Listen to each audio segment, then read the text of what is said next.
আচ্ছা, আমাদের এখানে ৪ জন ফায়ার ফাইটার এসেছিলেন। তার মধ্যে একজন গতকাল বিকাল ৩টায় শামীম নামের একজন ফায়ার ফাইটার ইন্তেকাল করেছেন। ওনার ১০০% বার্ন ছিল। আরও একজন রোগী আছেন যার পোড়ার শতাংশ ১০০%। উনি খুবই ক্রিটিক্যাল কন্ডিশনে এই মুহূর্তে আইসিইউতে আছেন। এবং আরেকজন আছেন ৪২%। ওনার হচ্ছে ওটিতে এখন ড্রেসিং চলমান আছে। আর আরেকজন ৫%। তাকে আমরা ড্রেসিংয়ের পরবর্তীতে আমরা ছুটি দেওয়ার চিন্তাভাবনা করছি। আর ইতোমধ্যে আমাদের এখানে এই রোগীগুলোকে দেখার জন্য সিঙ্গাপুর থেকে একজন চিকিৎসক এসে আমাদের সাথে যুক্ত হয়েছেন।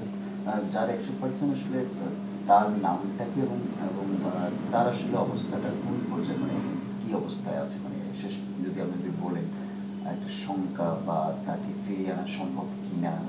আমরা তো জানি আসলে ৬০%-এর বেশি হইলে অনেক সময় তাকে ফিরিয়ে আনা খুব কঠিন হয়ে যায়। সেই জায়গায় শতভাগ, সেই জায়গায় আসলে তার রিকভার করাটা আসলে কতটা, কি মনে হয় আপনার কাছে? শতভাগ বার্ন আসলে এটা তো অবশ্যই একটা মেজর বার্ন এবং এটা সারা বিশ্বেই আসলে শতভাগ পুড়ে গেলে বাঁচার যে সম্ভাবনাটা এটা খুব ক্ষীণ হয়ে যায়। এবং ওনারা ইমিডিয়েটলি মানে দুর্ঘটনা ঘটার কয়েক ঘন্টার মধ্যেই আসলে শকে চলে যান এবং ওনারা আসলে ওই স্টেটেই আছেন। তো একজনকে আমরা হারিয়েছি। আরেকজন আসলে আমরা আমাদের জায়গা থেকে যথেষ্ট পরিমাণ চেষ্টা করে যাচ্ছি, কিন্তু ফেরার সম্ভাবনাটা আসলে কম। সিঙ্গাপুর থেকে যে চিকিৎসক এসেছেন তিনি কখন এসেছেন? এবং উনি গত রাতে এসেছেন, ১২টা নাগাদ আমাদের হাসপাতালে এসেছেন। এসে গত রাতেই রুগী দেখেছেন, এখনও হাসপাতালে আছেন। ৪২% যে রুগীটা, ওই রুগীটার জন্য উনি অপারেশন থিয়েটার আছেন এখন।